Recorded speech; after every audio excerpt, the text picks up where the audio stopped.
करता हूँ आज के इस सुंदर समय के लिए। परमेश्वर ने एक मौका दिया कि मैं परमेश्वर के वचन से हम देखें और सीखें और परमेश्वर के नाम की महिमा अपने जीवन में कर सकें। और आए हुए सब विश्वासी भाई बहनों का और सबका धन्यवाद करता हूँ और प्रार्थना करता हूँ कि प्रार्थना पूर्वक आप बैठें और परमेश्वर से प्रार्थना के द्वारा इस वचन में सीखने के लिए, इस वचन के द्वारा और अपने जीवन में आशीष पाने के लिए परमेश्वर से प्रार्थना के साथ आप सीखें और हम सब सीखें और परमेश्वर के नाम की महिमा अपने जीवन में कर सकें। हम देखेंगे प्रेरितों के काम उसके 22वें अध्याय में से हम देखेंगे पौलुस के जीवन से कुछ बातें हम देखेंगे। परमेश्वर हमारी सहायता करे। 22वां अध्याय प्रेरितों के काम, पेज नंबर है 197, 197 पेज नंबर पर है और इसके 6ठे वचन से लेकर 16वें वचन तक हम देखेंगे। 6ठे वचन से लेकर 16वें वचन, यहां पर इस प्रकार हम पढ़ते हैं।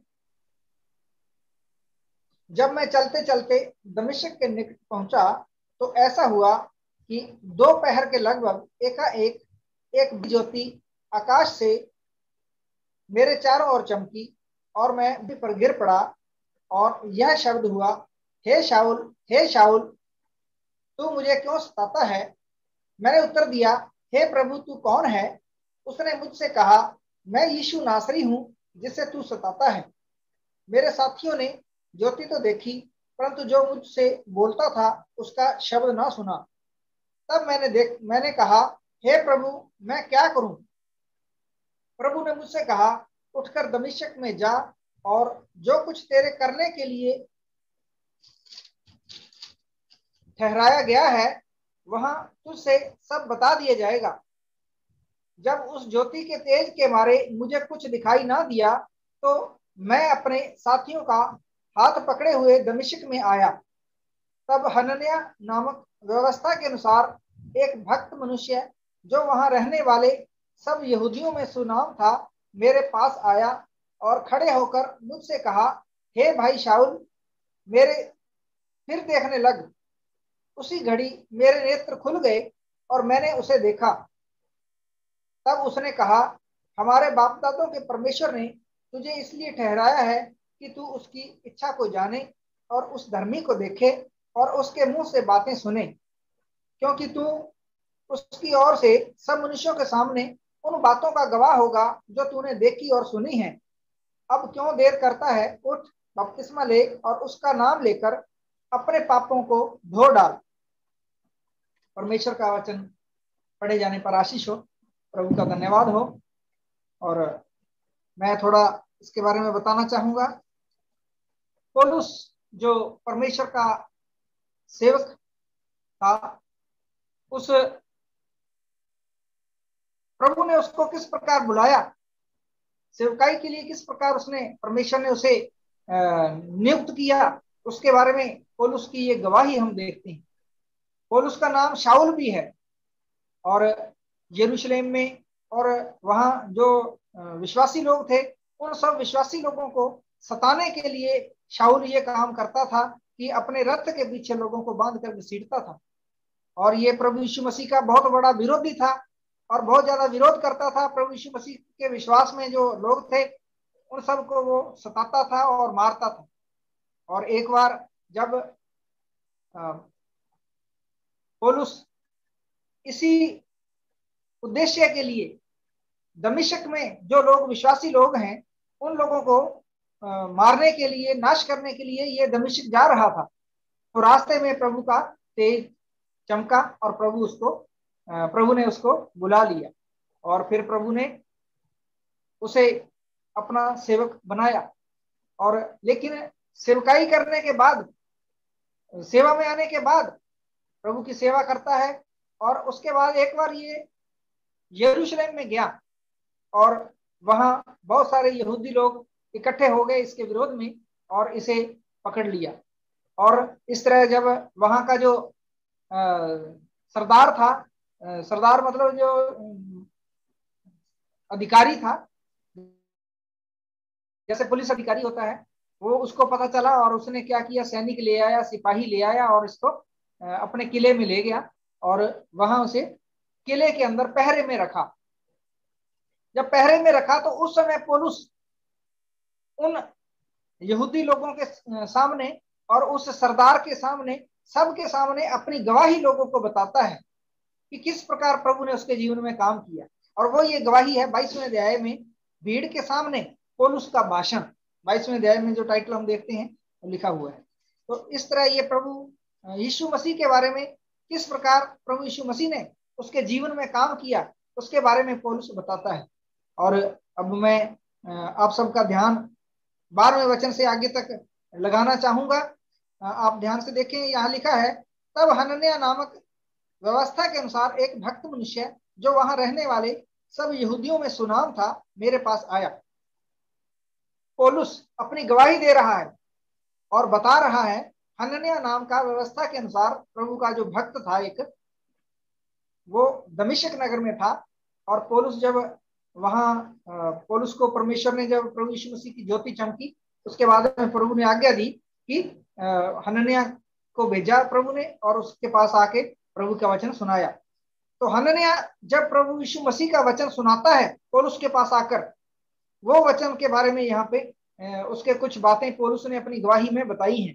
वो बातें इस प्रकार से हैं 13वें वचन से, और खड़े होकर मुझसे कहा। हनन्याह आ गया और आके वो खड़ा हो गया और उसने प्रभु का वचन शाऊल को सुनाया। हे भाई शाऊल, फिर देखने लग। और उसी घड़ी मेरे नेत्र खुल गए और मैंने उसे देखा। हम देखते हैं कि प्रभु ने उसकी आंखों को अंधी कर दिया था, उसकी आंखों की रोशनी चली गई थी, लेकिन प्रभु ने अपने भक्त के द्वारा अपना वचन सुनाया और उसकी आंखों को फिर ठीक कर दिया। उसकी शारीरिक आंखों को ही नहीं, बल्कि प्रभु यीशु मसीह ने उसकी आत्मिक आंखों को भी खोल दिया। हम प्रभु का धन्यवाद करें, जो प्रभु ये शारीरिक आंखें ही नहीं, मन की आंखों को भी खोल सकता है। और इसी तरह से हम देखते हैं कि पौलुस प्रार्थना करता है कि उनकी मन की आंखें ज्योतिर्मय हों। और प्रभु ने हमारी मन की आंखें खोली हैं, हम प्रभु का धन्यवाद करें।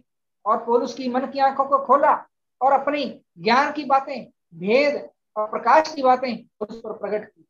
और आगे देखते हैं, फिर लिखा है 14वें वचन में, तब उसने कहा, हमारे बाप दादों के परमेश्वर ने तुझे इसलिए ठहराया है कि तू उसकी इच्छा को जाने। पहली बात जो मैं आपका ध्यान जिसकी ओर ले जाना चाहता हूं वो है, हमारे बाप दादों के परमेश्वर ने तुझे इसलिए ठहराया है कि तू उसकी इच्छा को जाने। उसकी इच्छा को जाने, परमेश्वर की इच्छा को जाने, प्रभु यीशु मसीह की इच्छा को जाने। अपने जीवन में परमेश्वर की क्या इच्छा है, उस इच्छा को जानने के लिए परमेश्वर ने उसे बुला लिया। और जब वो प्रभु के दास के द्वारा वचन सुन रहा था तो परमेश्वर ने अपनी इच्छा उस पर प्रकट की। हे प्रिय भाइयों, हमारे जीवन में भी परमेश्वर की इच्छा है। हर विश्वासी के जीवन में परमेश्वर की इच्छा है, हर विश्वासी के लिए परमेश्वर की योजना है। लेकिन बड़े दुख की बात है, इंसान अपनी समझ का सहारा लेता है। प्रभु के वचन में लिखा है, तू अपने समझ का सहारा ना लेना, वरन पूर्ण मन से परमेश्वर यहोवा पर भरोसा रखना, तब वह तेरे लिए सीधा मार्ग निकालेगा। इसलिए प्रिय भाइयों, हमें प्रभु से प्रार्थना करनी है, हे प्रभु, हे पिता, हे प्रभु यीशु, तेरी इच्छा क्या है मेरे जीवन में, मैं क्या करूं। इस प्रकार हम देखते हैं 10वें वचन में शाऊल ने कहा, तब मैंने कहा, हे प्रभु, मैं क्या करूं। हमारे जीवन में हम प्रभु से प्रार्थना करें। हर इंसान को, हर विश्वासी को यह प्रार्थना करनी है। हर काम करने से पहले प्रभु से पूछना है, प्रभु मैं क्या करूं, और प्रभु की इच्छा को जानना है। और प्रभु यीशु मसीह के बारे में यदि हम देखें तो प्रभु यीशु मसीह ने कहा, यूहन्ना 6:27 में लिखा है, यूहन्ना रचित सुसमाचार 6:27 से 29 में लिखा है, नाशमान भोजन के लिए परिश्रम ना करो, परंतु उस भोजन के लिए जो सदा ठहरता है, जो मेरा स्वर्गीय पिता स्वर्ग से तुम्हें देता। और पिता परमेश्वर ने मेरे ऊपर इसके लिए शाप कर दी है। और प्रभु यीशु मसीह ने कहा, नाशमान भोजन के लिए परिश्रम ना करो। आज हम देखते हैं संसार में सब लोग रोटी के पीछे भागते हैं, सब लोग महिमा पाने के लिए भागते हैं, सब लोग धन के पीछे भागते हैं। लेकिन प्रभु यीशु मसीह ने कहा, अपने लिए उस नाशमान भोजन के लिए परिश्रम ना करो। इसलिए हमारे परमेश्वर के वचन के द्वारा ही हम उसकी इच्छा को जान सकते हैं। यदि हम परमेश्वर के वचन को पढ़ेंगे, उसकी इच्छा को जानेंगे, और ये हमारी आत्मिक रोटी है, शारीरिक इच्छाओं को पूरा करते हैं, शारीरिक रोटी के लिए परिश्रम करते हैं, लेकिन क्या हम हमारी आत्मिक रोटी के लिए, नाशमान भोजन के लिए, नाशमान चीज के लिए हम परिश्रम करते हैं? लेकिन परमेश्वर का वचन बताता है, प्रभु यीशु मसीह कहा, नाशमान भोजन के लिए परिश्रम ना करो। इसलिए वो अनंत जीवन देने वाला भोजन परमेश्वर का वचन है। परमेश्वर के वचन के द्वारा ही परमेश्वर की इच्छा को जाना जा सकता है और अपनी उसकी इच्छा को पूरा किया जा सकता है। हम देखेंगे यूहन्ना रचित सुसमाचार उसका 6वां अध्याय उसके 27वें वचन से लेकर 29वें वचन तक हम देखेंगे। यूहन्ना रचित सुसमाचार किसी को मिलता तो पढ़ सकते हैं। नाशमान भोजन के लिए परिश्रम ना करो, परंतु उस भोजन के लिए जो अनंत जीवन तक ठहरता है, से मनुष्य पुत्र तुम्हें देगा, क्योंकि पिता अर्थात परमेश्वर ने उसी पर चाप लगाई है। इस प्रकार नाशमान भोजन के लिए नहीं, अनंत जीवन देने वाला भोजन जो पिता परमेश्वर ने हमें दिया, अपना इकलौता पुत्र जो परमेश्वर का वचन है, यीशु मसीह है, उस पर उसके लिए परिश्रम करना है। और हमारा जीवन यीशु मसीह में छिपा हुआ है। हम पढ़ते हैं पत्री में, एक पत्री में लिखा है, यीशु मसीह में हमारा जीवन छिपा हुआ है। इसलिए हमारे उस यीशु मसीह में जो जीवन छिपा है उसे ढूंढना है। इसलिए नाशमान भोजन के लिए परिश्रम नहीं करना, संसारिक चीजों के लिए परिश्रम नहीं करना, उस अनंत जीवन के लिए परिश्रम करना है। और वो अनंत जीवन परमेश्वर के वचन में मिलता है, वो अनंत जीवन यीशु मसीह में मिलता है। हम परमेश्वर का धन्यवाद करें और परमेश्वर की इच्छा को जानना है। परमेश्वर की इच्छा को कैसे जानेंगे? परमेश्वर की इच्छा को जानने के लिए परमेश्वर के वचन से हमें पता चलता है, और परमेश्वर की इच्छा को जानने के लिए प्रार्थना के द्वारा हमें पता चलता है। और परमेश्वर के वचन को, परमेश्वर की इच्छा को जानने के लिए प्रभु की संगति में, आराधना में और लगातार भक्तों की, संतों की संगति में जब हम जाते हैं और वचन सुनते हैं, उनकी संगति में रहते हैं, तो हमारे जीवन में परमेश्वर की क्या इच्छा है ये परमेश्वर हम पर प्रकट करता है। और प्रिय भाइयों और बहनों, पहली बात जो मैं आपको बताना चाहता हूं वो है परमेश्वर की इच्छा को जानना। परमेश्वर की इच्छा को हम परमेश्वर के वचन के द्वारा जानते हैं, प्रभु यीशु मसीह के द्वारा जानते हैं, परमेश्वर के आगे प्रार्थना करने के द्वारा, प्रार्थना करने का जीवन बिताकर, और प्रभु से बार बार ये लगातार प्रार्थना करनी है कि प्रभु तेरी इच्छा प्रकट कर मेरे जीवन में। और इस तरह हम परमेश्वर की इच्छा को प्राप्त कर सकते हैं और जान सकते हैं।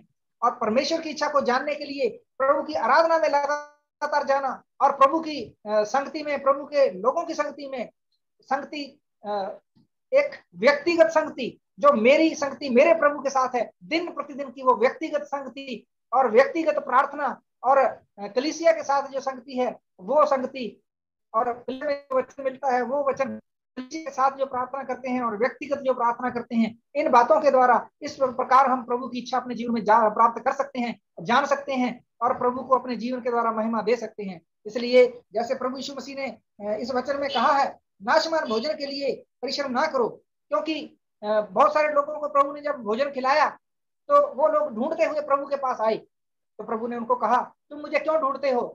तुम मुझे इसलिए ढूंढते हो क्योंकि तुमने रोटियां खाई। और इसलिए प्रिय भाइयों, सिर्फ शारीरिक आशीषों के लिए प्रभु को नहीं ढूंढना है, उस अनंत जीवन के लिए, उस अनंत आशीष के लिए, उस अनंत मार्ग के लिए, जो मार्ग प्रभु यीशु मसीह है, जो स्वर्ग की ओर हमें लेके जाता है, जो जिसके द्वारा हमें अनंत जीवन मिलता है। तो पहली बात हमने जो देखी वो ये है कि परमेश्वर की इच्छा को जानना, अपने जीवन में परमेश्वर की इच्छा को जानना है।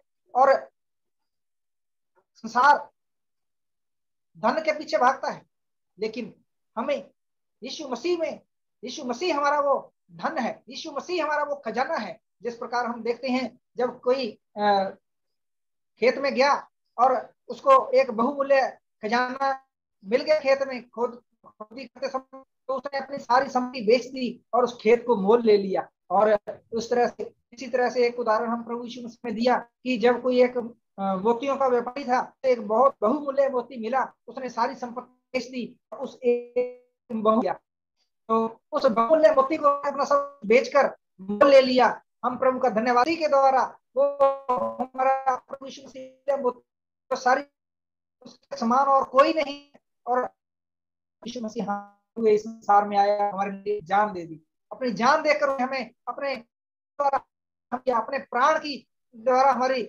हमारी छोटी ठहरा वो, उसके प्राण के देने के द्वारा, उसके बलिदान देने के द्वारा हम नया जीवन पा गए। प्रभु का धन्यवाद। और इसलिए उस प्रभु को ढूंढना है की और देखेंगे हम। दूसरी बात इसमें हमने देखी 14वें वचन में, उस धर्मी को देखे। ये भाइयों और बहनों, पिता परमेश्वर को कोई नहीं देख सकता, लेकिन हम पिता परमेश्वर का धन्यवाद करें। प्रभु यीशु मसीह ने कहा है, जिसने मुझे देखा है उसने पिता को देखा है। और जो मेरी बातें सुनता है और उन्हें मानता है और उसके अनुसार चलता है, उसने पिता को देखा है। क्योंकि जो बातें मैंने सुनी है पिता से, और वो बातें तुम्हें बताई है। कोई स्वर्ग से नहीं उतरा, मनुष्य का पुत्र जो स्वर्ग पर चढ़ा और जो स्वर्ग से आया और जो स्वर्ग में है। यूहन्ना रचित सुसमाचार में हम ये बात पढ़ते हैं। और प्रभु का धन्यवाद करें, एकमात्र परमेश्वर जो स्वर्ग में है। तो प्रभु यीशु मसीह के द्वारा हमने अनंत जीवन पाया है। प्रभु यीशु मसीह के द्वारा हमने पिता परमेश्वर को देखा है। और एक दिन, जैसे पहला यूहन्ना 3 अध्याय उसके दूसरे वचन में लिखा है, एक दिन हम पिता परमेश्वर को आमने सामने देखेंगे और उसी के समान हो जाएंगे। पिता परमेश्वर ने हमें वो महिमा दी है, तो अपने पुत्र के स्वरूप में होने के पिता परमेश्वर ने हमें प्रभु यीशु मसीह के समान होने के लिए बुला लिया है और चुन लिया है और महिमा दी है। रोमियो 8 का 28 से लेकर 30 में भी हम पढ़ते हैं, 8 का 28 से और 30 में भी हम पढ़ते हैं कि जिन्हें उसने बुलाया है उन्हें उसने चुन लिया है, उन्हें उसने ठहराया है और उन्हें उसने महिमा दी है। ये संसार धन के पीछे भागता है, ये संसार भोजन के पीछे भागता है, ये संसार मान सम्मान के पीछे भागता है। लेकिन प्रिय भाइयों और बहनों, क्या जो यीशु मसीह के द्वारा हमें महिमा मिली है, क्या उससे बड़ी महिमा, उससे बड़ा पद इस संसार में है कोई? क्या उससे बड़ा आदर या उससे बड़ी कोई चीज है संसार में? इस संसार में और कोई ऐसी चीज नहीं है जो उस प्रभु यीशु मसीह के द्वारा जो हमें महिमा मिली है, जो हमें प्यार मिला है, जो हमें अनुग्रह मिला है, उससे बढ़कर ऐसी कोई चीज संसार में नहीं है। हम प्रभु का धन्यवाद करें कि प्रभु ने इतनी बड़ी कृपा हमारे ऊपर की कि प्रभु यीशु मसीह के अनुग्रह के द्वारा, प्रभु यीशु मसीह के बलिदान के द्वारा, प्रभु यीशु मसीह के द्वारा हमें परमेश्वर के स्वरूप में, प्रभु यीशु मसीह के स्वरूप में होने के लिए परमेश्वर ने हमें चुन लिया है। हम उसका धन्यवाद करें। हम जल्दी से निकालेंगे तीसरी बात, हम देखेंगे उसके मुंह से बातें सुने। उसके मुंह से बातें सुने, प्रभु यीशु मसीह के मुंह से बातें सुने। पौलुस ने प्रभु यीशु मसीह के मुंह से बातें सुनी और परमेश्वर का वो वचन, जीवित वचन हमारे हाथ में परमेश्वर ने दिया। प्रभु का धन्यवाद करें कि प्रभु यीशु मसीह के द्वारा हमें एक नया जीवन दिया। प्रभु यीशु मसीह के द्वारा वो जीवन की बातें। और एक बार जब सब लोग चले गए तो प्रभु के चेलों ने पूछा कि हे प्रभु, क्या, प्रभु ने कहा क्या तुम भी जाना चाहते हो? तो प्रभु के चेलों ने कहा अनंत जीवन की बातें तेरे पास हैं, तो हम कहाँ जाएं? तो हमारे प्रभु यीशु मसीह के पास अनंत जीवन की बातें हैं, हम किसके पास जाएं? इसलिए हम आगे बढ़ेंगे कि वो अनंत जीवन की बातें प्रभु यीशु मसीह के द्वारा परमेश्वर ने हमारे ऊपर प्रकट की हैं। और 22 का 15, प्रेरितों के काम 22 के 15 में हम देखेंगे, यहाँ लिखा है कि गवाह होगा। प्रभु यीशु मसीह का गवाह होने के लिए परमेश्वर ने प्रभु यीशु मसीह का गवाह होने के लिए उसको चुन लिया। और यहाँ इस प्रकार है, क्योंकि तू उसकी ओर से सब मनुष्यों के सामने उन बातों का गवाह होगा जो तुमने सुनी और देखी। प्रभु यीशु मसीह का गवाह होने के लिए पौलुस को चुना और आज हमें प्रभु यीशु मसीह का गवाह होने के लिए चुना है परमेश्वर ने। परमेश्वर का धन्यवाद करें। और लास्ट वचन में छोड़, अब क्यों देर करता है, उठ बपतिस्मा ले और उसका नाम लेकर अपने पापों को धो डाल। प्रभु यीशु मसीह के नाम से पापों को धो डाल। प्रिय भाइयों, स्वर्ग के नीचे पृथ्वी के ऊपर और कोई दूसरा नाम नहीं दिया गया जिसके द्वारा पापों को धोया जा सके। प्रभु यीशु मसीह के नाम के द्वारा पापों को धोया जा सकता है। प्रभु यीशु का लहू हमें सब पापों से शुद्ध करता है। प्रभु यीशु मसीह का नाम एकमात्र नाम है, सारी सृष्टि में शिरोमणि नाम है।